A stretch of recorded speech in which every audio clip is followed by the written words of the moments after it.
somewhere to entice you to take a tiny trip. I consider it part of my job. So as I'm out doing things, I can say, well, I'm just doing this for the viewers. Yeah. Really, I'm doing it for myself.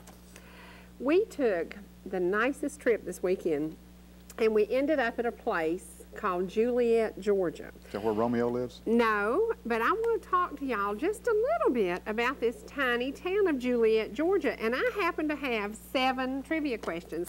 And I have 7 DVDs I'm going to give away today because I think the trip we took this weekend, we've done a lot of day trips and I've shared a lot of that information with y'all. This week is going to be the week that you have to remember the places I've been. You have to remember the things that we talked about. This is the beginning of many vacation weeks. Now, does your family actually take a vacation? We haven't in about a year or two. We used to. We'd go to You used Disney, to go to Pigeon Forge, Pigeon a lot of Forge. times. We'd go to Florida, whatever. Right. Yeah. Well, Kids gotten older. this is the week. Pickens County's out of school, so a lot of folks in Pickens County fled and went to the beach. I'm not a beach girl because of the skin cancer, so I don't do the sun, but I love old towns. I love old houses. And if you could see my cup, Bill fixed my water this morning, and it says Boss Hog. Well, one of my favorite television programs ever starred a little man and his buddy Roscoe P. Coltrane. So we went down to the town of Covington, Georgia, where parts of this program were filmed, and we're not going to say the name of it yet because we're going to use it later in the week. But today we're going to talk a little bit about a wonderful town called Juliet, Georgia. It is about this big. It makes Freehome look like a metropolis, but it is the home of a wonderful little restaurant, just a little square building, kind of reminds me of a lot of homes you've seen. But it is famous for something that is the title of a wonderful movie produced in 1991. Now, I have the cookbook from the same place, and I would give you the recipe, but then you would know. So if you can call me. Wasn't Morgan Freeman in that movie? No, I don't believe he was. Oh, that was Driving Miss Daisy. That was Driving Miss Daisy, and that's another one we're going to do trivia on in a couple of weeks because that was filmed in the neighborhood where I lived. So, but today we're going to ask you if you can tell me the little town of Juliet is just a little bitty town. It has a spinning mill there where we actually delivered yarn there in 1978. And that's the only time I had ever been to this town, was in a tractor and trailer in the middle of the night dropping trailers. So I'd never seen it. I'd never had the opportunity to visit it. But I visited it this weekend, and I left with a to-go plate. You know, my tea, 3/4 unsweet, 1/4 sweet, Mr. Brackett's sweet tea, and a plate of something in this plate. It was so good. It was so good, and I can tell you it was a sin because it was fried. So if you can call me and tell me what is the name of the movie that was done in Juliet, Georgia in 1991. It put this tiny town on the map. In 1992, the place we visited opened to kind of take advantage of, which is not a good word, but to take advantage of the hype from the movie. The movie was one of those, you either loved it, you got it, you understood it, or you're like, what was that all about? I haven't seen it. You have never seen this movie? Oh no. Then you will not understand these questions. If it wasn't a James Bond movie or Clint Eastwood movie, I didn't see it. I can't believe I sit next to a man who's never seen this movie. You ask my wife. I just don't watch movies. Are you kidding me? She gives me a hard time Well, about it. okay, this is your homework this week. You go home and watch this movie. Is it a tearjerker? No, it is not a tearjerker. No, it is a thinker. It's a brain tease. Oh. It's a brain tease. So there you go. Call us at 866-939-2329 if you can tell me the name of the movie that made the tiny town of Juliet, Georgia famous. The movie was filmed there in 1991. And Miss Lois Chastain knew that it is fried green tomatoes. Fried green tomatoes. Yes, and here's the card. We had these fried green tomatoes that rode up the road with us came from the Whistle Stop Cafe. Elizabeth Bryant is the owner, and she will be with us in the near future. I suggest you take a day trip. If you're out this week, school's already out, go down to the Whistle Stop Cafe and have fried green tomatoes. It was really, really good. A little bit spicy, a little bit kicking, but ooh, was it good. Was it good? And you know, I found that I can just sit over there and eat fried green tomatoes while somebody else drives. It was pretty cool. They're kind of like appetizers, I'm sure. Oh, man, they were good. We've got some more questions about that tiny town. Do you remember the floods back in the 90s that really, really, man, they devastated Middle and South Georgia. Caskets were floating everywhere. Juliet, Georgia sits right here, and just across the railroad tracks sits a certain river. And the next trivia question is about this river. This river is part of the production of power in Middle and South Georgia. It's a very famous river, and I can tell you this weekend, I hope we can pull the pictures up, that river was up and at 'em. It was kind of muddy and murky, but you can tell that there was a lot of rain in the area recently. This river is a big river, like the Hooch runs this way and this river runs this way. So if you can call me and tell me what is the river that flows through, and I can tell you during the floods, the Whistle Stop Cafe and all the little stores in that town had water up so many feet, like 8 feet deep. So as the caskets were floating, and you know, isn't that weird? There were so many people that never found their loved ones. Right. I mean, the graves were just gone, empty, done. It was terrible. Did you go down there during that time? No, I just saw it on the news a lot. Well, my dad and stepmother were coming out of Orlando, and they were rerouted because of that flood. And it was because this river came out of its banks. It didn't just come out of its banks, it came out of its banks and took over. It is the Flint River. It is the Flint River, and it runs through. It produces a lot of the power for the state of Georgia, and the Flint River is a big boy. He's kind of like the Hooch. He's a big boy. So there you go. Who's the winner on that one? Brenda Thurman knew that the Flint River, and she will win a copy of We'll Have a Good Time. So you already given away 2 of them. I have. Now we want to talk about having a good time. Yesterday there was a good time had by all at the singing convention. Yep. Had a good now, time. you stepped up front and you sang, and your group was really on top of it yesterday. Good job. Oh, thank you. Good job. We had a good time. It's good. It was a lot of fun, and a lot of good people there, and Yeah. you could tell they liked the old songs. Yeah, they do like the old songs. That's like me. I like when you open that book and folks know the words, and they don't have to, you know, because when you get older, sometimes your eyesight's bad. You can't see them words, so it's good to know the words. You should be wearing glasses. No, I don't need glasses. I don't need glasses. Somebody thought you were my husband this weekend, and we kind of laughed about that. So does that mean they don't watch the show? Because if you were my husband and gave me the trouble you gave me, I'd have shot you. I'm going to beat over the head with a pocketbook. Yeah, yeah, I would. Today, we actually brought a leftover from the singing convention. So, you know, kind of like leftovers are better the next day. Yesterday, we had Danny Ray Bartlett at the singing convention. He is left over, and we brought him. So aren't leftovers better the next day? Depends on what kind of food it is. Well, I think meatloaf's always better the next day. Yeah. Spaghetti sauce is always better the next day. We'll see if Danny Ray Bartlett is better the next day. So we're going to do a little bit of music with him today. We have a young man visiting who wrote a Christian, what did you tell me it was about? I didn't hear what he said. What did he say it was about? I can't remember. He'll tell you when it comes out. And I haven't read it, so, oh my gosh. And it's not a movie yet. Now, if it were a movie, I would have watched it this weekend as we're driving down the road. We took a little trip in the motorhome, and we hit several of the tiny towns we serve, starting in Jasper and going to the North Market. We went as far as a town that has a restaurant called the Copper Kettle. If you can call me at 866-939-2329 and tell me what is the name of the town where the Copper Kettle is. And they also have a very famous grocery store right across the street. We actually went to that grocery store to see if our buddy was there, but he wasn't working. So we kind of went through the parking lot, didn't see him, and that was it. We picked up a lot of kids in churches who are now on this program. Danny Ray Bartlett is one of those. I met him down at Antioch Baptist Church in Forsyth County. It is. We were in Ducktown, Tennessee, and right now we're going to share my weekend. You know, when we do these day trips, it is important. This is the depot at the Whistle Stop, and this is the old depot. Now, these are some of the shops, and if y'all like to shop, ladies, you can go shopping. Now, that's the courthouse. Isn't that a big courthouse? This is in Juliet, Georgia. That's the Opry House. That is the coolest old building. That's not the Grand Ole Opry. No, that's just the Opry. But this is a side shot, and the green roof at the end of the street is the Whistle Stop. Now, this is the factory where we used to deliver in 1978. That's the spinning mill, and it's no longer in business. I think now it's an antique mall.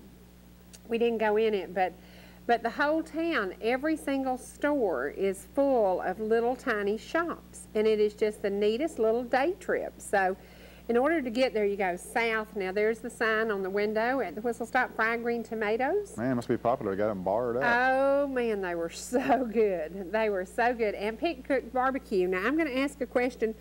Who is the man who made barbecue and sauce famous at the Whistle Stop? I think you will remember this. Call us at 866-939-2329. It's kind of funny. Okay, and Betty Gibbs was our last winner, okay? So this one, the barbecue there is world famous, and if you've seen the movie, you know why the barbecue is world famous. Tell me, who was the man who made barbecue and sauce famous at the Whistle Stop? This is the neatest old building, and there are a lot of buildings in our area that kind of remind me of this place. It kind of looks like an old house, but it truly was a general merchandise, like a hardware store. Well, when you got the lights hanging down like that, that's pretty old. Yeah. The only thing about it that I thought, oops, I don't know if I could handle this or not, I don't believe it was air conditioned, because it was a little bit warm in there. Come on. Well, you know me. You sure stay makeup's gonna run? So, but you know, hard deck don't run. You're wearing the hard deck. That's right. That's right. And there's the Juliet Mills, and there's the Flint River, and that is where we used to deliver yarn in 1978. So the only time I'd ever seen Juliet was from the windows of a tractor and trailer, and never got to see the tiny town. That's the Flint River, and it was up pretty high. Now, what county is Juliet in? Joe, I wish you hadn't asked me, because somebody sitting at home will tell. Okay, now these are the pictures in Covington, Georgia. And let me tell you about Covington. This week we're also going to do trivia about Heat of the Night. So do your homework. Covington is where Heat of the Night was filmed. We did Monticello, Georgia. These photos are actually in Monticello. If you can call me at 866-939-2329 and tell me who is from Monticello, Georgia, that is world renowned. So famous. She was famous in her own right, and then she married this hottie from Oklahoma. That is in Monticello. Call us at 866-939-2329 and tell me, who is the young lady, beautiful lady. Actually, we have somebody who works here who looks a lot like her. And I hope you can't read that. But anyway, call us at 866-939-2329 and tell me, who is the lady from Monticello, Georgia. The next town we came into was Covington, Georgia, and Covington is where Heat of the Night and another program that had an orange car in it. We're going to talk about that later in the week. Such a wonderful day trip with so many absolutely gorgeous places to see, and it was one of those, it took us $50. We used exactly $50 worth of fuel to go everywhere we went, and we went a lot of places, saw a lot of beautiful things. That's Oxford University. Been there since 1836, part of the Emory campus, but it is in Oxford, Georgia, just outside. And this is I thought that was in England. This is a bar that Boss Hogg owned, and we will talk about that when we talk about later in the week. Now, it's not a bar anymore; it's a church. Now, there's the singing convention. There's Charlene and our buddy David Stewart. There is, who is that lady? Maxine Moore and Diane Green. Diane Green. And who is that? That's Charlene's baby. It is. It is. And it was a great day, and a lot of folks were there. And some of my cousins came up from Forsyth County. Miss Norma Green knew that Tricia Yearwood is from Monticello. That's right. And we have somebody who works here who looks kind of like Tricia Yearwood. I wonder if anybody would know her name. There's my sweetheart. That is right. That is right. And there's our buds from Jasper Banking Company. There you go. And there's me and my cousin Helen, who came up from Forsyth County. Helen and I have our grandmothers or sisters. No, but Big George was the cook, so we'll give it to him for that. But Big George wasn't he was the cook, so we'll go ahead and give him one. But we need to know the man's name who was the barbecue, I guess is the only way to say it. So it was a great day at the church. A lot of folks, a lot of good music, a lot of singing. Brian Rittenberry, he did a great job. He is such a good guy. And y'all, please continue to pray for his wife, Megan. She is going through all kinds of treatments for cancer. She was in stage 4. They were going to send her to MD Anderson in Texas, but the money didn't work out, but it's all worked out in God's plan because she has a great doctor in Atlanta, and things are going very well for that family. So please continue to pray for her. Ruth Ann Gay, and let me tell you something. Ruth Ann Gay's husband, Charles, was at the singing, and I understand she was eating dinner with her mama, had a big family day. Now, there's your 3 youngest. How sweet is that? Yeah. How sweet is that? And that's Angel Spirits Music. And you know, Angel Spirits Music and the Bridgman's music is available at the Blue Star. Travis, so go by and see there. them. That's right. Travis and Alicia's music is available. Can y'all see that things were a little bit dark at that point in the church? There you go. But a good singing, a lot of folks there, a lot of people I knew, a lot of people I didn't know. It was just a good day. There's a lot of them from Forsyth County came over. Yeah, from Travis I'm and so Alicia's glad. church. Yeah, from Travis and Alicia's church. It was awesome. There's Danny Ray as he leads a song. There you go. And that's what he did yesterday. Today he's going to do a song for us in just a few minutes. But it was a good weekend, and I don't know a time I've had a better weekend. We just had a good time. Had a lot of things going on, but saw a lot, did a lot. And there's Travis playing the piano. And he did, how many songs did they do, Bill? They probably did 4 or 5. Maybe 6. And the kind of music they do is absolutely perfect for this. Yeah, they broke out the old convention style songs. And had a Now good there's time your with group. There you go. There you go. Yeah, we did a bunch of the old hymnal songs. You did. Well, it was a great weekend. I hope you had a good weekend. And I suggest you take a trip to beautiful Juliet, Georgia. Go hungry and do not leave without having fried green tomatoes. And say hello to Romeo while you're there. Yeah, do that. At the Whistle Stop Cafe, it is at 443 McCracken Street, Juliet, Georgia. For more information, phone number 478-992-8886. You can find out their hours or visit their website, thewhistlestopcafe.com. An interesting place, an interesting day, and for $50, seriously, we drove lots of miles. We filled up, we refilled up when we got back, it was $50. So that's not bad at all. You know what you ought to do? You ought to get somebody to sponsor a trip like that. Just get them to pay for it and let 2 people go and have fun. Yeah. Well, we do this on the weekends, and I do this. I never know where we're going because Mr. Brackett does all this stuff. I never know where we're going. Mr. Brackett comes up with these ideas to go places because his mom and dad like to go places. His mom and dad go just little side trips, little back trips, and do some very simple things. Today, we have a very, very special birthday. It's his mom's birthday. Happy birthday, Miss Loretta Brackett. She is celebrating her birthday. Don't tell it. And family had dinner with her yesterday, had a birthday cake, and celebrated her day. It is also John Hillhouse's birthday, so happy birthday. Brother-in-law, son-in-law, mother-in-law, the whole deal. So good guy. And happy birthday, Miss Loretta, and happy birthday. We've also got some photos of Eddie and Loretta as we went to see Loretta Lynn. Now, for y'all who haven't seen, I've been a little sad and a little down lately. We had front row tickets to see Loretta Lynn this weekend. The bridge washed out at Hurricane Mills. The flood that took Nashville and killed 31 people hit Hurricane Mills really hard. So that concert was canceled. Front row seats were canceled.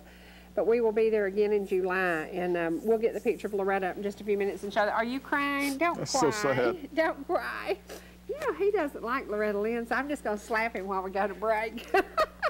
We're going to go to a break right now, and we are going to take care of business. We're going to do our sponsors. We're going to talk about Rich Scott. We're going to talk about Dr. Kent. We now know where Dr. Kent is. You were here when she was in the house. She is just around the street, just around the corner, across from Ella J. Tire. Very simple to find at 572 Maddox Drive. Please go by and get to know this sweet lady. Sweet and tell her your 217. problems. Tell her your ailments, and she'll fix you She's right up. not a psychiatrist, though. No. Right now, we are going to go to everything we need to take care of business. And when we come back, we're going to talk to a young man.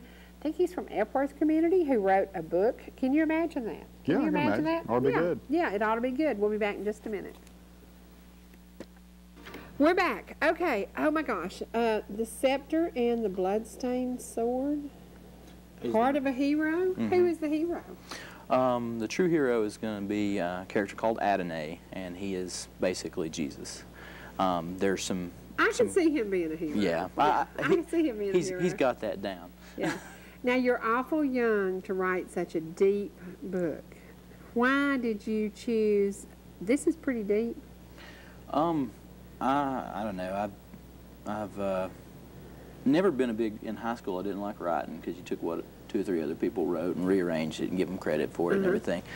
But I was a youth minister for a year and a half. I worked at the Southern Baptist Convention's RA camp in Forsyth, Georgia for 4 summers during college. And, you know, I love Lord of the Rings. I love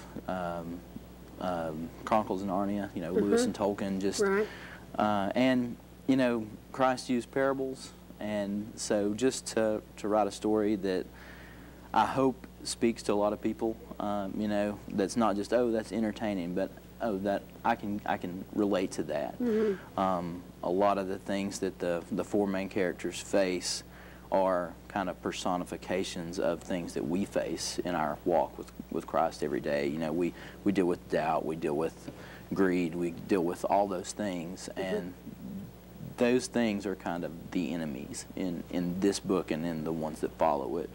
You know, it's the kind of thing that when you start writing, I fell in love with it. I just really do, and I feel like that God has blessed me with this gift, and to write something like this is just to honor Him. And you know, I feel like that it's a kind of form of worship too. You know, we've got a talented singer about to come on in a minute, and that's one way that we worship our Creator, but also taking other talents that He's given us and just putting them to work for Him is just an awesome way to worship as well. How long did it take you to write this book? First book took 2 years, but it was not like I was sitting down and writing all day. I work at a hotel, and, you know, just kind of in my spare time. So it took 2 years on the first one. Okay, and you came in from Athens because you are in Athens. Why? Well, when I graduated from UGA with a degree in journalism, actually, for advertising, but then I spent a year as a youth minister in Forsyth, and I went back to Athens to try to think about doing a grad degree, and that didn't really work out, but kept writing, kept working at the hotel, and then when I finished it, one of the ladies who had been a chaplain at the hotel was working at the Christian bookstore in town. And she said, well, let me take a look at it and read it. And she read it and she said, this is good. You need to do something with this. And so far I've sold, you know, just with it being a self-published book, sold to a lot of friends and family and friends of friends and family and that kind of stuff, and people I see at the hotel.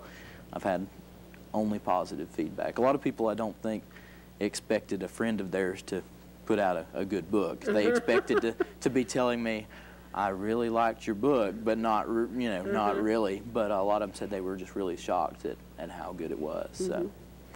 Now, where is it available? Right now it is available on Amazon.com and BarnesandNoble.com.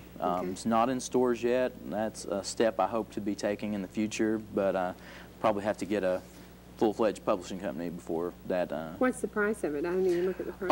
Online, I think it's about $15, $60 something for the paperback, and about $27 for the hardback, plus whatever shipping and handling. A little bit more than I wanted, but through the. Who published your book? It's a company called Ex Libris, and been real good folks to work with, and just, you know, did a real professional job.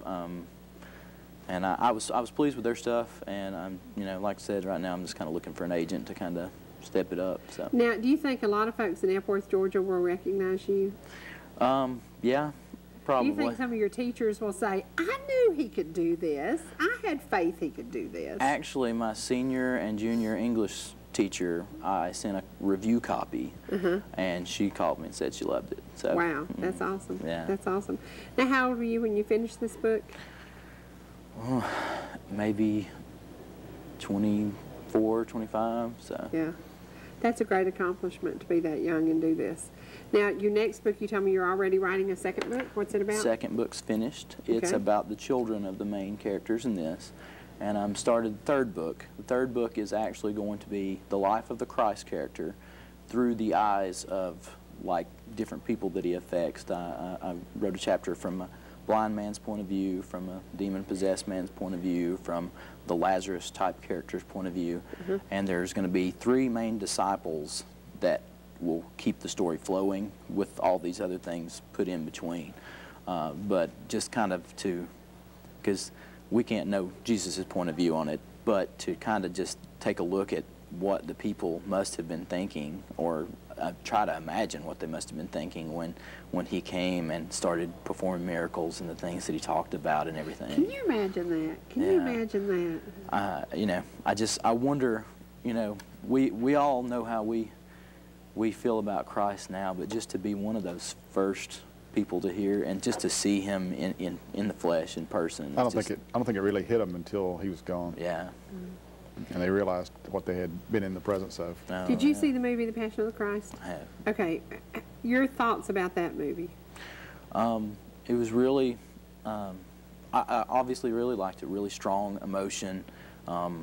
It reminded me a lot, we used to, I went to Lebanon Baptist Church, and we did Easter dramas. And it just, you know, it kind of hits you on a deep level to see it done that graphically. Can you imagine? Can you imagine? It just. Do you think this could be turned into a movie? I think it has the potential to. I think that it has a really good story, and it has characters that are likable, and it has also the supernatural. And the 4 characters are who now? There's one. His name is Theron. He is a believer, but he's struggling with his faith. Okay. Her name. That is today's world. There are believers who are struggling with their faith. Okay. The second one, her name is Kara, and she is a strong believer, but she's kind of. Her parents died at an early age. She's been raised by her uncle and her cousins, and she kind of takes care of them more than they take care of her, and so she has a lot on her, you know, that a lot rides on her. Lord. Exactly. Yeah. Okay. The third character, his name is Tatian, and he's a prince, and he's an atheist. He doesn't believe in God. The people of his country are kind of feel that wisdom and enlightenment is the way to go. And then the 4th main character, his name is Worth, and he is a warlord of a pagan nation, and he feels like it's been his job given to him to teach these atheists a lesson.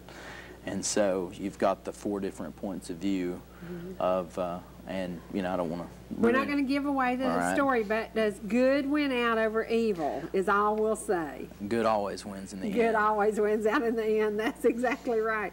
Well, the name of the book is The Scepter and the Bloodstained Sword, Heart of a Hero by Charles Foster, and it is available through Amazon.com and through Barnes & Noble. BarnesandNoble.com. Now, do you have a website? There is. When I picked out the website name, I didn't realize it was going to be that long, but it's The Scepter and the Bloodstained Sword.com. Okay. And I'm also on Facebook. Okay. Tell us how to, is it just under your name, Charles L. Foster, on Facebook? No, it's under The Scepter and Bloodstained Sword. Okay. All right, so if they need some more information or would like to buy a copy of this, sounds like a good summer read for a kid. It could be a good project. I've had people from middle school on up into retirement say that they loved it. So. Well, we hope that this will help you get an agent. Is that what we're looking for? That's the next step. We need an agent out there. Thank you very much for being here. Oh, thank you for having me. Right now we're going to take a break, and we're going to get set up for the leftovers. You know, the leftovers. The leftovers from the singing convention. Danny Ray Bartlett is our leftover today. You're a leftover today, too, but you're not singing today. He sung out. When we come back, we're gonna let you go to, right now, a little music by Karen Peck while we get ready for Danny Ray Bartlett to step up to the plate. I don't know that I would want to follow Karen Peck. What do you think about that? Not really. That's kind of like following Elvis. But anyway, here we go. Karen Peck in New River.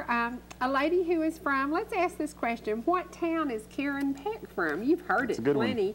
And I guarantee you there's somebody out there who will mispronounce it. You will win a copy of We'll Have a Good Time featuring Angel Spirit. The Barker Brothers and the Diplomats. The Diplomats will be having a homecoming, and we'll talk about that tomorrow with Brother Matt. Sit back and enjoy Karen Peck. Hey, what you gonna do when the Lord comes back for his chosen few? Hey, what you gonna find? Will your heart be awake or filled with gloom? Are you gonna be ready? 'Cause it's gonna be soon. Can you see the clock, how it ticks away? In the blink of an eye, it's the judgment day. Well, there's a great reward or it's time to pay. Better make up your mind, he could be on his way.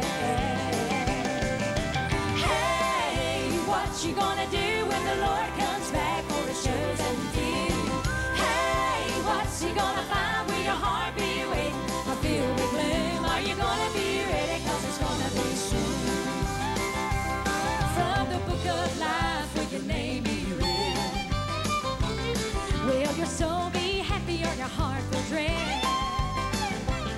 Where there's a straight and narrow or a path of sin. Well, your time's running out, so I'll ask you again and again. Hey, hey, what you gonna do when the Lord comes back for his chosen few? Hey, what's he gonna find? Will your heart be waiting or filled with gloom? Are you gonna be ready? 'Cause it's gonna be soon.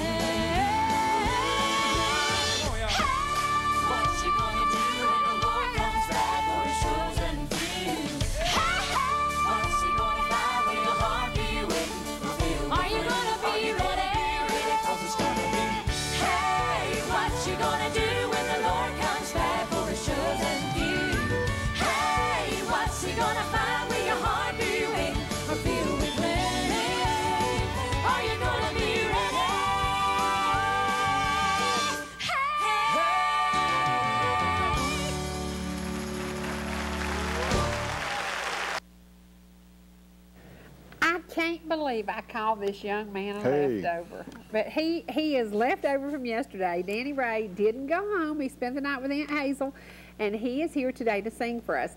This is a young man whose testimony is amazing.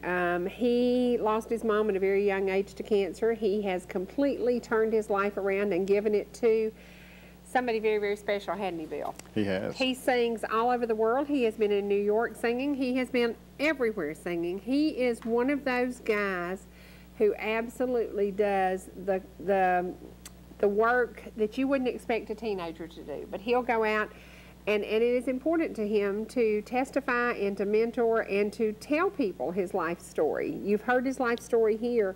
Now you're going to get to hear it's been, gosh, 6 months since he's been here singing. Really? At least, yeah. That long? Yeah, about 6 months. He was on here the first time about a year ago. He's come a long way, baby. He has traveled a lot of miles, and he has ministered to a lot of folks. Right now, sit back and enjoy. He's not our leftover. He's just a good, good guy, Danny Ray Bartlett.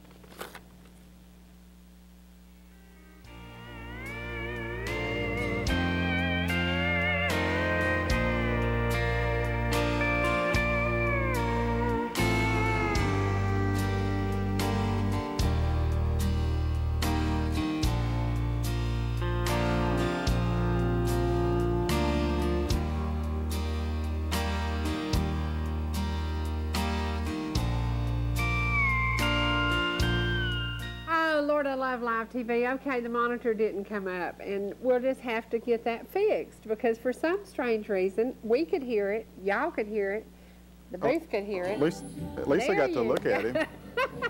Okay, we got to start over. Okay, we'll go back and start over and come back to Danny Ray Bartlett. You know, this doesn't unnerve most people. It would unnerve me to death. I think he can handle it. Here we go.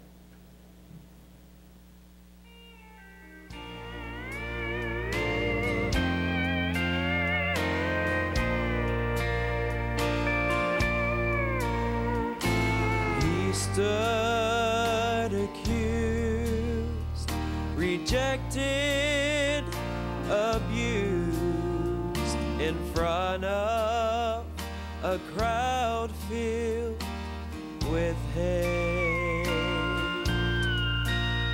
As the charges were listed, he never resisted.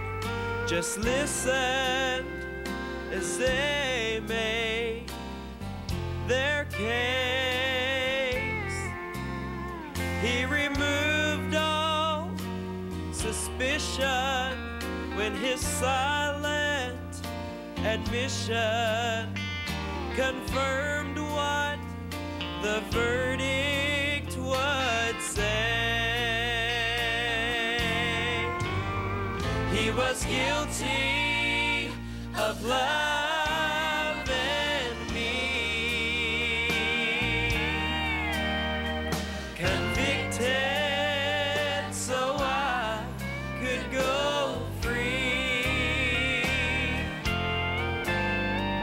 The case has been closed, and the cross stands to show was guilty of loving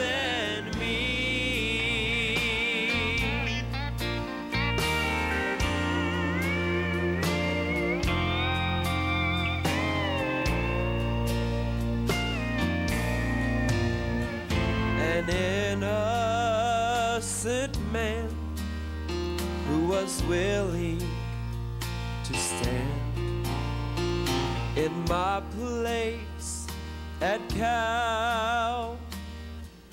Calvary,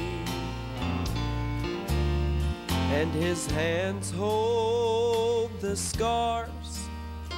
They prove just how far he would go to save someone like me. And the evidence shows what this heart and soul know. I'm forgiven, the whole world can see. He was guilty of loving me, convicted so I could go free, and the case has been closed, and the cross stands to show he was guilty of loving me. He was guilty of loving me.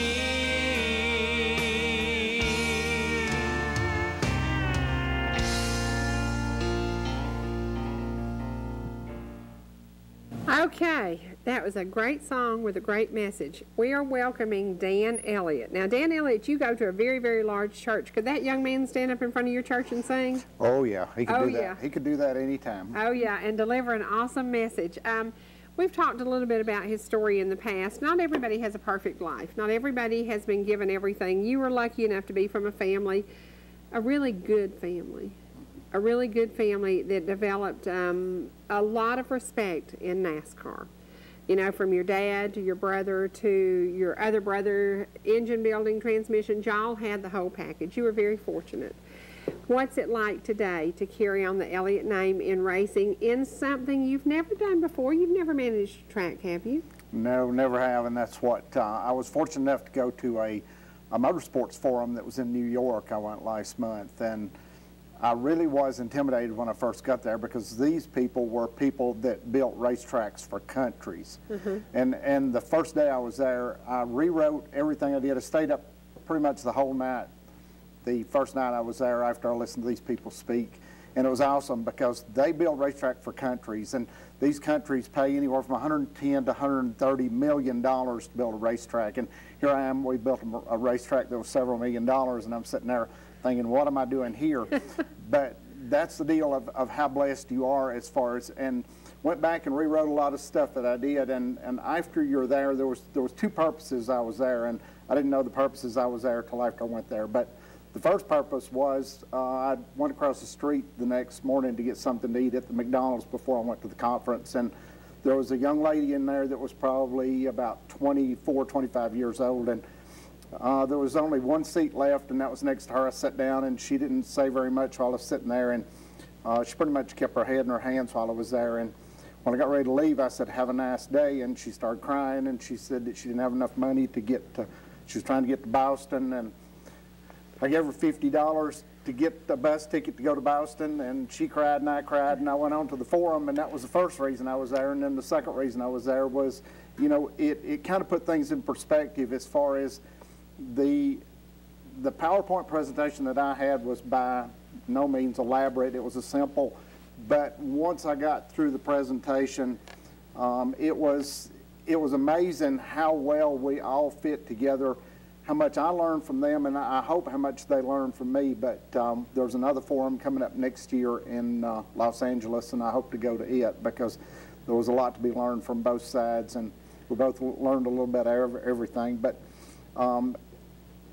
to be in a place where they build racetracks for countries, and they were talking about the racetrack in Dubai, that racetrack was about $130 million, and it lost $30 million in the first race. But as a country, it's because you get all of this trade and travel and all that, all the things come back to you. So they made money, but they lost money on the race, but they made money as a country. So it was amazing. I learned a lot. $130 million.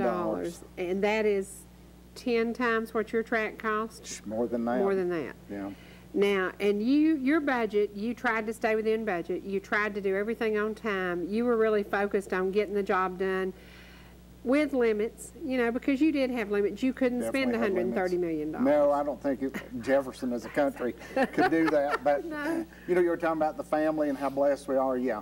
Didn't have the credentials to build a racetrack, but the Greshams believed in me and where we'd come from. And I told them that it was a lifetime of experience rolled into this racetrack. And everybody that's come there, we've been blessed in the last couple of weeks. I hadn't talked to you, and the number of people that's been there that have come there to test of the... Tony Stewart was one. Kurt Busch, Sam Hornish Jr., David Rudiman, Martin Truex, David Reagan, Tony Stewart, Paul Menard, Greg Biffle. All those drivers have been there to test, and the opportunity to just talk to them and just be relaxed and talk to them, because I've been to the racetrack and it's not the right element to have conversations, but these conversations were quite relaxed. And talked to Greg Biffle about our restarts at the track. We've been having a little bit of problem on restarts, getting everybody to line up, and the procedure for the restarts to make sure you don't jump the flag, so forth. And we've had a bit of controversy here the last couple of races. So me and Greg and Mickey Kane runs the track, the tech end of it, and we all had a conversation right there on what we needed to change. And I talked to Bill on some of the things that we needed to do as far as how the restarts needed to be done, and I think we're going to get that in hand. But it's nice to have those conversations with people that have run as many races and as much experience as you've got. And that's what it's going to take to make this succeed. People have to give you the input because you're still learning. It is a learning process. Now, what about your last weekend? How did the race go? Race went well. We had it was. And you've been blessed, young man, because the weather has been your races. You've had good weather. We've had good weather, but this past our race was the 15th, and we watched the radar the whole time we were running the race, and there was rain all the way around the racetrack. And Ben called me from the front office that morning. He said, people keep calling asking if we're going to race. I said, we're going to race. If they want to see a race, tell them to come, because God's going to take care of the rest. And he did. And I'd hate to have got in the middle of a race and sent these people home, but I didn't worry about it. I just I gave that one to God, and he took care of the rest of it, and we were blessed on all of our races. And we've gotten them all in, even though the weather, but that hurts me as a racetrack, because a lot of people don't come. And the worst thing, I got to looking that Saturday night at how many people will pull their phone out and look at the weather on their phone, and the decisions are made. They won't rely on weather, or they won't go outside and say, well, you know, we'll probably be able to get it in and go anyway. They won't do that. They'll look at your cell phone, or they will pull up the radar on the internet. You want to know who one of those was that was sitting at home going, oh, good Lord, why would we go over there and sit there in the rain? I know, and we're ending up racing. Spotty showers. I know, spotty showers. I know. Duh. It did not rain the first drop, and it was all around us all day long. You're living better than the rest of the world. Now, are there quite a few guys in your industry that are Christian fellows that are easy to talk to about it? Is it a lot of it, or is it just a select few? There are a lot, but this is where it is. It's a delicate balance, I guess, or delicate conversation to get into, because a lot of these people, the egos are pretty strong, and they don't want to show that side, and it's sad, because it is a delicate balance, and people are reluctant to openly talk about their faith and so forth. NASCAR opens with a prayer. NASCAR opens with a prayer, and I guarantee you, when Kevin Harvick steps into a car, his wife wants you praying for him. You know, I guarantee you there are some people out there that you might not think, but man, they open with a prayer. If I'm driving that fast, I want somebody praying for me, that's for sure. Oh, yeah. Yeah, but what about running out in front of those cars? Once I hit pit road, I'd want somebody to pray for me, too. It doesn't just end with the drivers, and it doesn't just end at the racetrack, because, you know, usually the prayer is that give you a safe journey home, that all the family gets home safe. And, you know, the fans, everybody, it's about everybody. The last tragedy in NASCAR was Dale Earnhardt Sr. The last tragedy There hasn't been really even a bad wreck. Did we learn from that mistake? Oh, absolutely. But it took several deaths leading up to his to learn what has been done. And that's the only thing that I can honestly say good about the COT car, the car that they presently run today, is the fact that the area that the driver sits in is so much safer than the cars prior to this car that we've got today. That greenhouse area that surrounds the driver is one of the safest cars that I've ever seen. But as far as doing much as far as racing, we watched that race. I know you did, the one from Charlotte, the All-Star, and nobody in the seats. I could have done without the first 90 laps. Give me that 10-lap run. They could have entertained me for the other 90 laps. But it was going to end up looking like the Jimmy Johnson show is what it was going to end up looking like. But the last 10 laps was good and made a good race out of it. But gosh, there was financially, did it kill them? If the stands aren't full, what happens at a race like that? Well, it hurts. It's just like me. If the seats aren't full, it hurts. And no doubt. How many seats do you have at your track? We've got 4,000 seats. Charlotte can hold how many? Roughly, what, about 160,000? Probably wasn't 2/3 of the seats full. Probably not, but that's the story all year long of the races. And it started in Daytona. But this leads up to a very important question is, what's the main reason for this? Because I did something with, my daughter is at Lee University, Cleveland, Tennessee. She took a sports marketing class up there, and I did something that I had no idea that was a first, I guess, for the professor that was there. She got me in touch with the professor that does her sports marketing. I got them to come to the racetrack as a class and come in and do the whole procedure as far as coming in, getting your prices, the whole process, critique me. I need to know what we're doing wrong as a track and what we can do to make the experience much better for anybody coming in. I don't care who it is.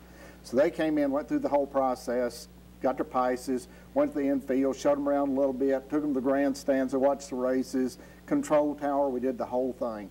And then the teacher put together a list of questions, a survey for the students that came, and then I went and spoke to the class. We did an interactive the next Tuesday to get ideas from them, what we were doing right and what we were doing wrong, and then they did the survey, and I just got all that information about 3 weeks ago and a synopsis of what it was all about.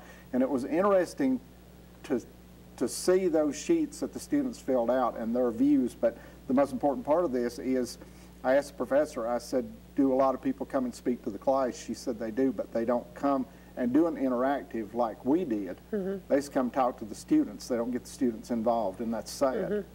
Because the students, things are changing, times are changing, and we've got to listen to them. If we're going to go forward and learn anything, we've got to listen to them. So I want their input in what we're doing right, what we're doing wrong, and racing has gotten to be, as you well know, it's that interaction that you used to get when racing first started.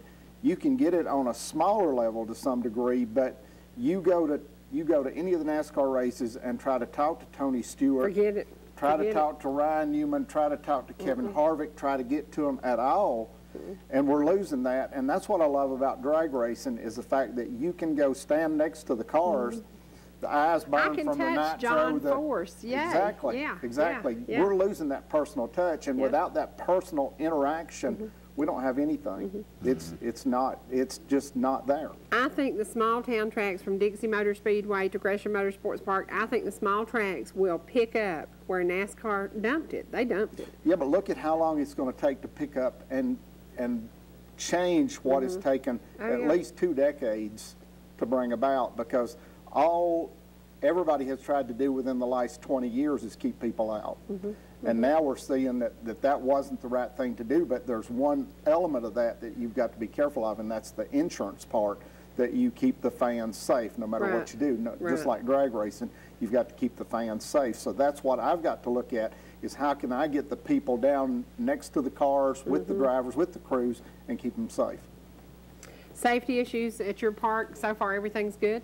Yeah, we had a couple of cars that, we had one Outlaw late model car that got into the wall, and he got into the wall so hard that his helmet hit the wall, It was an awesome wreck, and I'm proud to say I love that statement. It was an awesome wreck. Y'all have really enjoyed seeing this guy up on top of his head. It was really an awesome, because it's like at Talladega. Everybody's waiting on the big one. Everybody's Whether you like it or not, racing is about bumping, wrecking. You know, that's what it's about. So that's what it's all about. But his helmet actually hit the wall, and he was quite blessed that he's okay. He is A-okay. And then we had in practice last Saturday night, we had a truck that backed into the wall and rung his bell. Backed into the wall at 120 miles an hour or at 10 miles an hour? Probably about 100, 110 miles an hour. So wow. Rung his bell Has really well. He got a little whiplash? Yeah, he got a lot of whiplash, but I'm proud to say that he's okay, and that's probably two of the worst wrecks that I've seen there. And for them to be able to walk away, I'm extremely proud. Oh, yeah. Oh, yeah. You need to get her drive over there. She drives that fast. Yeah. Hush now. She does. You I called her the little old lady on 515. Hush now, you're going to get me in trouble. Okay, let's talk about testing. What does it take? Can people come and watch these driver's tests? Because I've been to Daytona and watched Dale Earnhardt Senior test. Yeah, absolutely. And that was, to me, better than any race I ever went to. Just sitting in the stands and seeing him, that number 3 going around. It wasn't even the black 3. It was a gold number 3. But they were testing that car. To me, that was very up close and personal, and not many people at the track. Are you available for people just to come and sit there? Yeah, they can sit on the outside. The teams usually call for a private test. They don't want anybody down in the garage area to where that they like to focus on their work, and I understand that. Because when Tony was there, that was the day after Talladega. I can tell you he was not pleased to be anywhere because he came in and he didn't want to be bothered. They did their thing, and their car wasn't even lettered or numbered, but they came in and ran laps, and we had people that sat around on where trackside parking is and watched practice. Greg Biffle was in last week, and he was extremely friendly. He talked, and his crew was probably, of the teams that's been there, his was seemingly the most relaxed and easygoing, and he was easy to talk to, and their testing was, they usually don't tell me what they're there testing for. They just come and test, and sometimes you can figure out what they're there doing. But Greg's test was really unusual because the longest number of laps he ran was 4 laps at a time. But he probably did that 120 times during the whole day, and they would run 4 laps, come in, make adjustments, go back out and run 4 more. And I'm like, this would drive me crazy. What was he testing? Don't know. They don't know. They would never say, and just like as a mechanic and as a car, whatever you did, what do you think he was testing for? That it would take 4 laps that he could determine what it was? Well, either he was good enough to know what he wanted was he could tell within the 4 laps he was going out to tell, or it was something to do with a qualifying run to where that it only took about 4 laps to find out the information that they were looking for. But Tony ran a lot of laps, and I think that they were looking for something to, as most people that come and run on a short track do, if you can help the car turn in the middle of the corner, that's the hardest part. Because at the track, these cars really do get down the straightaway hard, and to get a car that's that heavy and that big to turn in the middle of the corner is an undertaking. So that's what they're trying to do is aid that car in turning in the center of the corner. And Paul Menard, when Paul was there, that's what they said they worked on all day long. And they brought 4 complete front-end assemblies. It's like if you would strip every stitch of the suspension out of the front of it and replace it. They did that 4 times. And it took them about 2 hours in between each change that they made, and then they'd go out and run laps. And they were looking for the geometry, and you think they only get that in school, but they were looking at the geometry of the front end and what made the car turn in the center of the corner. So they were looking for different setups that would help them, especially at the short tracks that were, or the tracks that were a mile and under, which Phoenix, they don't run Rockingham anymore, but it had been Dover and Martinsville and Bristol. Those tracks help that car turn in the center of the corner. Let's talk about something. A race could not happen without a great pit crew. Do pit crews come to your track and test and practice? How do pit crews get how do they get it down? You certainly don't want to practice at a race.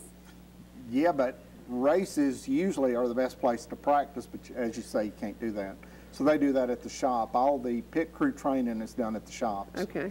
For me, there is no way that you can duplicate. If you're at the shop, you don't have all the distractions going on around you. That was the worst thing about practicing at the shop. Did you work on Bill's pit? I did. Okay.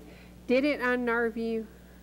No, there was only one of those, probably one race that unnerved me, and that was Michigan. It was probably sometime around 89 or 90, and Sterling Marlin was pitting in front of us. Well, whoever was doing the fuel on Sterling's car didn't hit the probe right, and fuel was going everywhere. I was changing the right front tire and getting ready to come around to the left when I felt this big heat. And they had started a fire in Sterling's pit, which was right in front of us. And all of that was burning, and that guy threw the gas can down. And as I run around the car, I can see all of this going on, and I'm thinking, whoa, it's a big barbecue here. And you can feel the heat off of this. And as I'm changing the left tire, I'm looking, and they've got the fire extinguishers and stuff, and they're trying to put all this out. And you're trying to get the tire changed, get all the lug nuts back on, and all this happening at one time, and you're thinking, hurry up and get done and get back over the wall and hide, because this is going to blow up. But it didn't blow up, but it did burn, and it was extremely hot, even from probably 15 feet away. You can feel the heat off of that fuel can. But I got a fire started, and it took them a few minutes to put it out. But that was unnerving, that one was. And I was doing a pit stop at Martinsville. This one didn't unnerve me, but I was changing rear tires at that time. I changed rear tires before I changed front tires. It's got to be the hardest job on your knees. Yeah, it was tough on knees, but I wore 2 pair of knee pads. Okay. So that worked out extremely well. But Rusty Wallace run over my foot while I was down there on the ground changing tires, and I don't believe I've ever forgiven him for that one. But, you know, you're talking about Dale Senior. We were at Riverside. This was in the, probably somewhere along about 86, 87. I was changing front tires then, and he and Bill came down pit road, and Dale was, he wasn't called an intimidator for nothing. Oh, yeah. But, oh, God, I love that man. Oh, God, I love that man. Don't get her started. Don't get her started. I loved him. But he was trying to unnerve us as far as getting the work done. And Surely not. He wanted Dale. the advantage of getting off pit road before we did. So when Bill started turning into pit, Dale was just in front of us. So as Bill's coming up through there, Dale's beside him, and he pulls over next to Bill. I'd already run out waiting for Bill to turn in. Well, he and Dale were side by side, and they were just about swapping sheet metal on pit road. So I had to run up the fender of Bill's car to keep getting hit from Bill. As Dale went on by, then I jumped down and changed my tire. It was just, all of that happens so quick, you didn't have time to run back. You just have to do your job. The hardest job on pit road is what? All of them. Anytime you cross the wall, there are so many things that can happen. But what I loved and about it's life, I mean, it is life-threatening, truly. It was more so then. It still is, but you got to consider we're the reason that there was a pit road, a speed limit on pit road. Right. Because we got run over at Riverside in 87. The rear tire changer got hit and ruptured his spleen. He almost bled to death, stayed in the hospital at California for right about a month.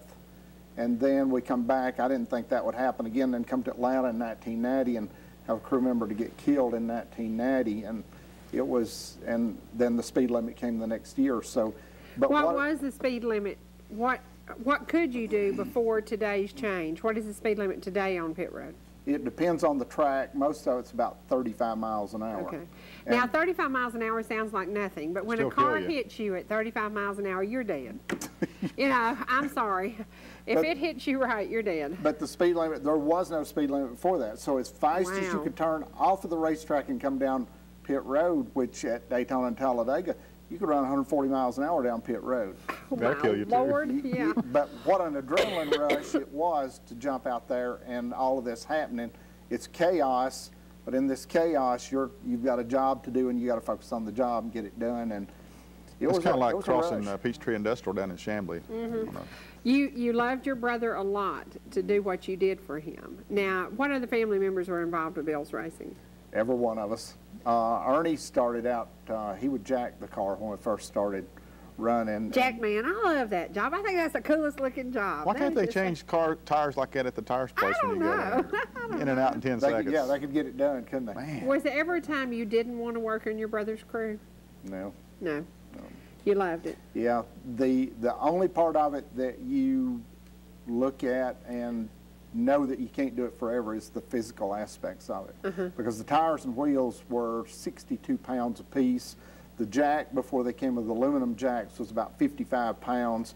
As the evolution came, as things have gotten lighter and gotten better, but the tires and wheels are still as heavy because that area, that aspect of it couldn't change, but jacks have gotten lighter, and now it used to be you had to change. Somebody could go over the wall, take the lug nuts off the left side, you run around and lug nuts were already off and you just change tire. Now you got to take your own off. You can't have that third wrench anymore. So it's changed a little bit. Why is that? It's the safety aspect. They didn't want the drivers driving away not knowing if the lug nuts were or were not on the left side. You know, who needs left side tires? So, do we see Daniel Elliot working on a pit for Chase Elliott? I don't know. Do we see Daniel Elliott racing himself? I'd say you might see that.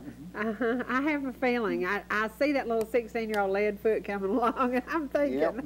But Daniel loves tractors. He and his grandpa get along so well.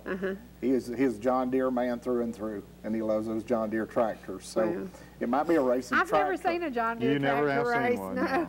It might be the first time. We might have to start back. You know, what about having a great big huge tractor show over at Gresham? I think that would be awesome. I think that would be great to do because that's an area that you know, I go to that parade at Cumming. They have 4th of July, and they have all the antique tractors there and the steam tractors and stuff, and that's really interesting to see. But I think that there's so many people that love farming and love the tractors. I think it'd be great to do. And you said that was one vision you had when you opened this track. It was not just about racing. That's it. It was about a total Christian atmosphere and possibly some gospel concerts and possibly doing some other things. So have you still got that in your mind and you're still thinking about that? We do, and we're working on that. We're trying to get a concert ready for the fall because we know through the heat of the summer that with as much asphalt, it would not be a good environment to be in. So we're working on some concerts for the fall. I never realized how hard it was to put a concert together by the time that you do the production, the sound, the stage, the lighting, and then the entertainer. Racing's easy. Racing's easy. Racing's easy. And I'm thinking, you know, a concert can't be that hard. I've never done them before, but it can't be that hard. And you get into this, and anytime you have an outdoor event, you know what you're looking at as far as the weather. You never know what it's going to do, and that aspect of it will never change. But we're thinking about, we're trying to work with the county to get a fair or a carnival there this fall. We've already had a walk for literacy, and I needed one real bad. I think I'm probably the most illiterate person there is. But we've had that already. Trying to get Relay for Life back there, I think that would help. We've got I think we're going to do a softball, the opening ceremonies for the Little League softball tournaments. I think we're going to have them there. We've got several things planned that, we want to take this as far as we can take it on putting together as many things as we can possibly do there. Well, when we talk about day trips, your track was one of our first day trips, and we did that last fall. And it was a great trip. We left there and actually went to, is it Tallulah Gorge? Yeah, went up there and rode around. We left your track, and within 45 minutes, we were seeing other things in Georgia I'd never seen before. So people could plan it as a weekend trip, or even as just a day trip, you know, if they wanted to do like we do it. Start early in the morning, go do the race. Now, is it going to be night racing, day racing? How's that going to work? It's going to be night racing. The only day race that we have is the World Crown in November. And that's the one we went to. And that's the Sunday. I've tried to stay off believe it or not, I've tried to stay off the Sundays.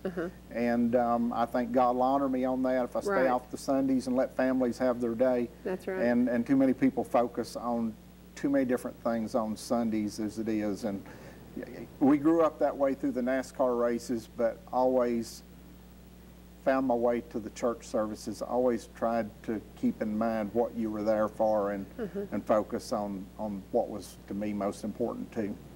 Now, how's Chase doing? Did he race on the 15th? No, he ran at, he did race, but he raced at Rockingham. Okay. They ran an ASA, I think it was an ASA challenge race. He won, and then there was another race. It was a doubleheader. It was a USAR race, and I believe he ran 11th in that race, which that was the first time in that's a heavy car that they run. They've run at our track that was the first race we had this year. They're a heavier car. They're a little bit less horsepower, different altogether in the feel of the car and what he's been used to, and did extremely well. Had a good finish. First time I met him, he was 13 years old. I did an interview with him, and I was so impressed because he had it together. Next week, we're going to have another chase on. We're going to have a young man who is from Ball Ground, Georgia. He is racing in the Mini Cup, I think. I think it's Mini Cups. Okay, because we'll run them there. I believe the next race that we have, Father's Day weekend, I think we're going to run the Mini Cups there. I hope they'll be there, because I told him, I said, don't be surprised if we don't show up in the motorhome and watch him race. His interview, too, was good, and he's like 9 or 10 years old, maybe 10 or 11 years old. His interview was good. How important is it to keep that package and let that kid know it's not just about racing, it is the whole package, because sponsors are a little tougher to find than ever? Yeah, they are, and all of this is very, very important, but most of all, the sponsorship, everything has to go hand in hand. You cannot believe how important it is that a driver, no matter what age, is well-spoken, believe it or not, looks good, carries himself well. Got all of his teeth. Yeah.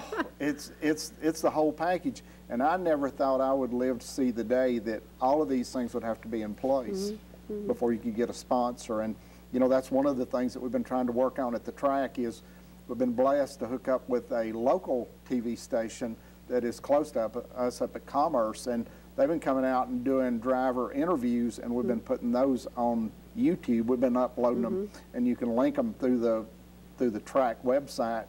And even the Tony Stewart, Greg Biffle, all those interviews we uploaded on YouTube. But we want to be able to help get our drivers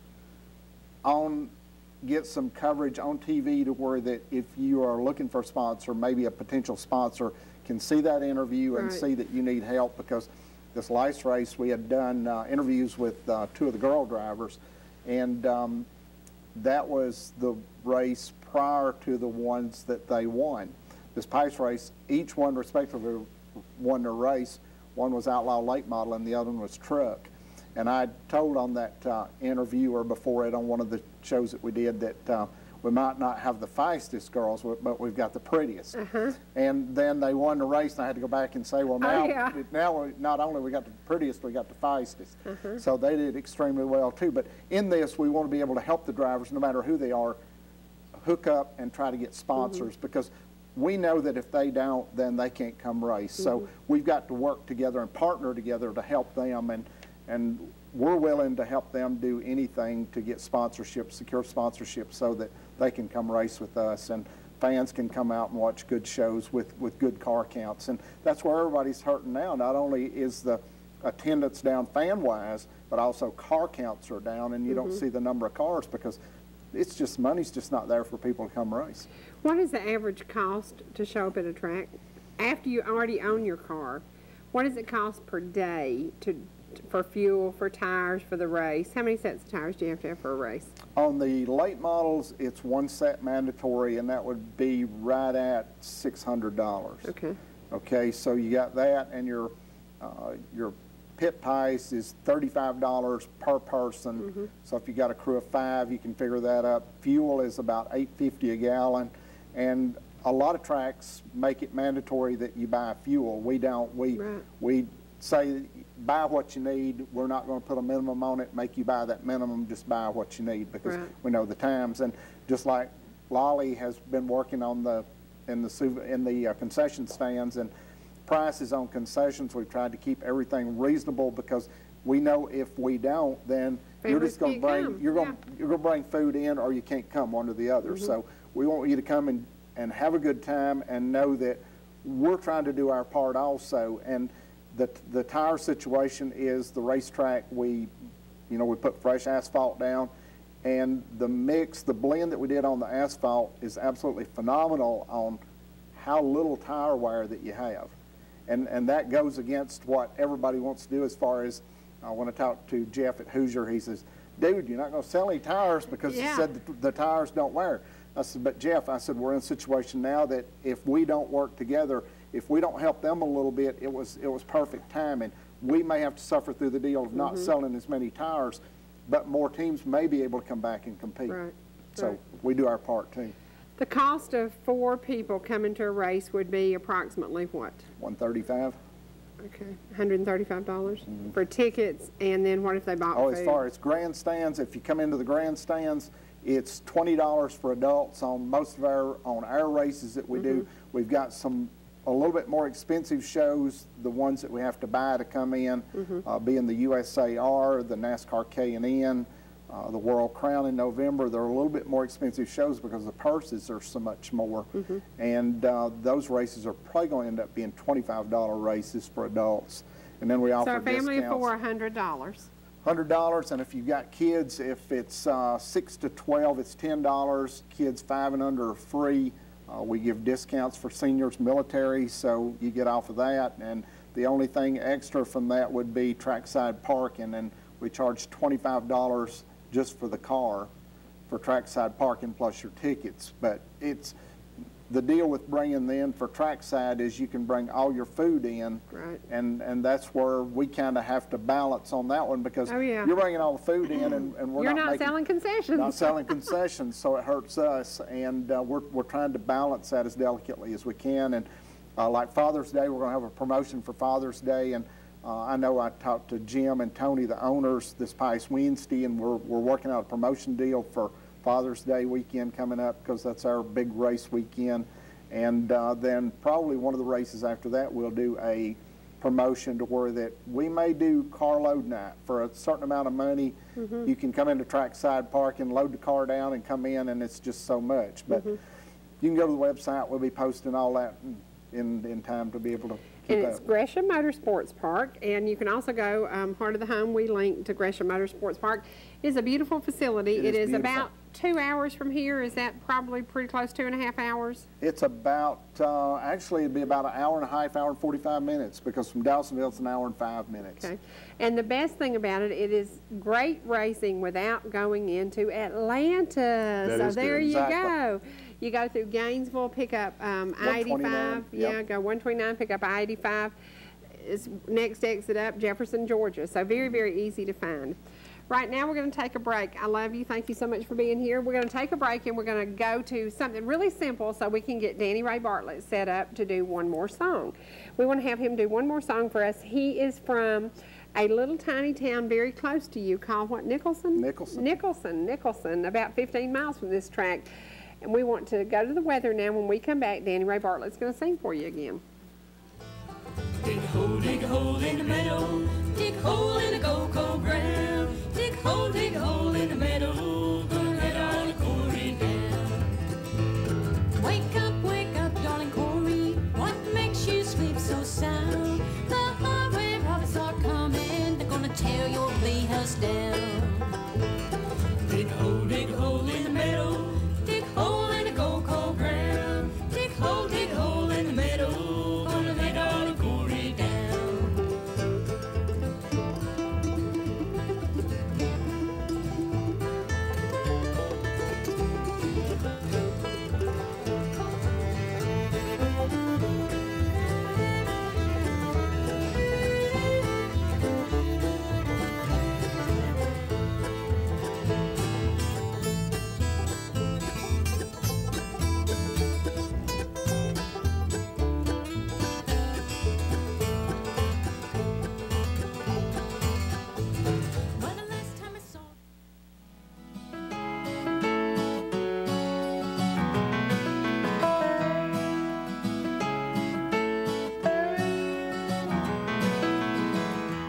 Boys were staring at the candy on display. One whispered to the other with the clerk looking away. Just put it in your pocket, no one will ever know. We'll eat it all before we get back home. Well, that little boy just stared down at the candy on the shelf. You could almost hear the conversation he had with himself. He gave the clerk $1, took his candy and his change, gave half to his buddy and explained, no matter who's watching, no matter who sees, Jesus in my heart knows how wrong that would be. When the Holy Spirit asks me, have you been good? Though the world would never know, I would.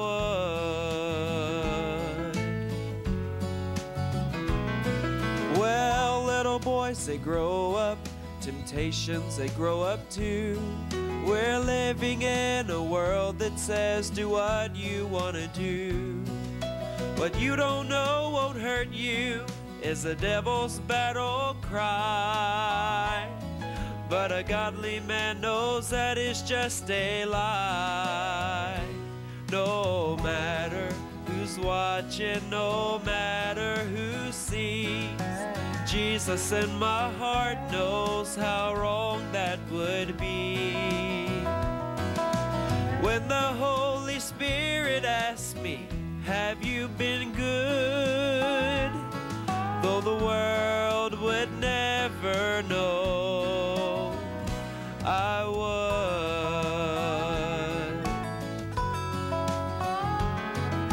The man that I am when no one is watching is the man I really am. No matter who's watching, no matter who sees, Jesus in my heart knows how wrong that would be. When the Holy Spirit asks me, have you been good?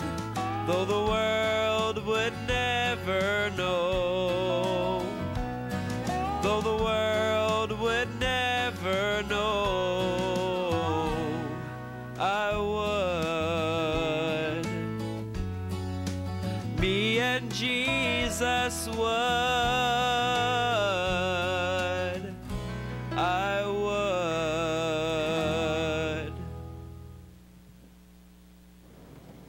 Pretty awesome song for a kid who has done very well for himself. He started, man, he's got a story to tell. That kid needs to write a book. But that is a great song for a kid to choose. And I noticed a class ring on his hand. Does that mean he's a senior this year? Class secretary. There you go. Danny Ray, thanks for being with us today. You reckon it'll be a singing book? I don't know. It might be a singing book. Dan, your track means a lot to you. Your family means more to you. You have given up a lot to do this track. Yep. I ask you, what will it take to, how long can y'all stand it? How long can the economy handle what's happening everywhere?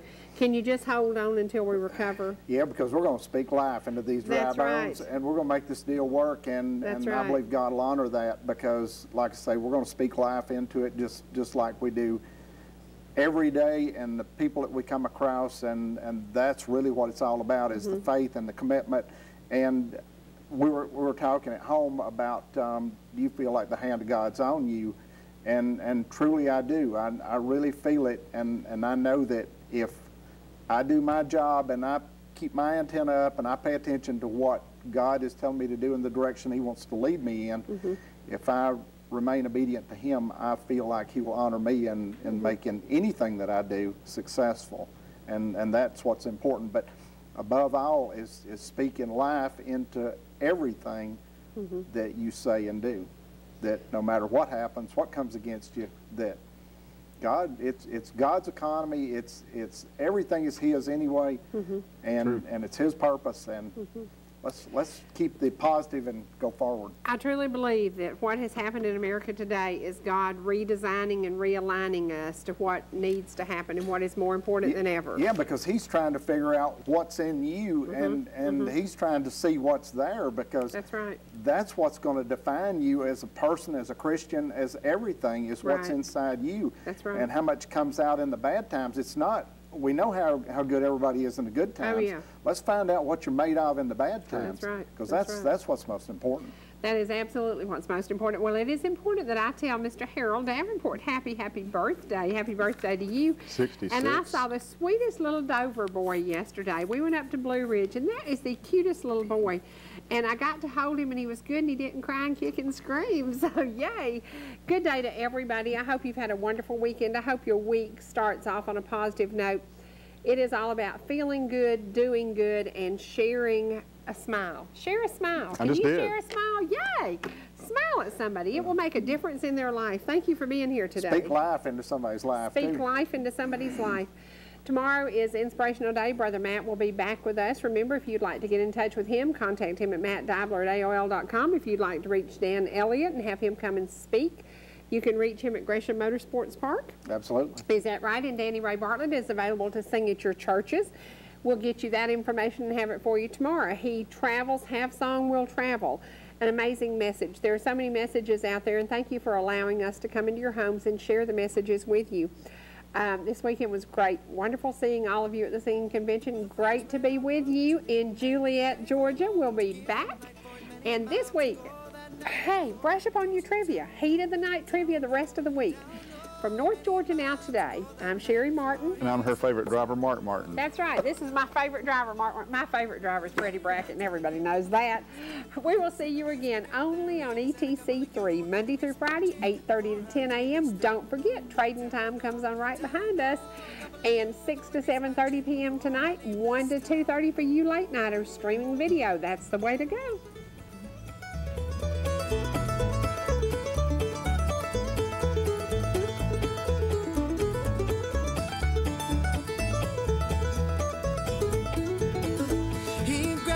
Goose by the neck, he threw a duck across his back, and he didn't mind the quack, quack, and the legs all dangling down, oh, down, oh, down, oh.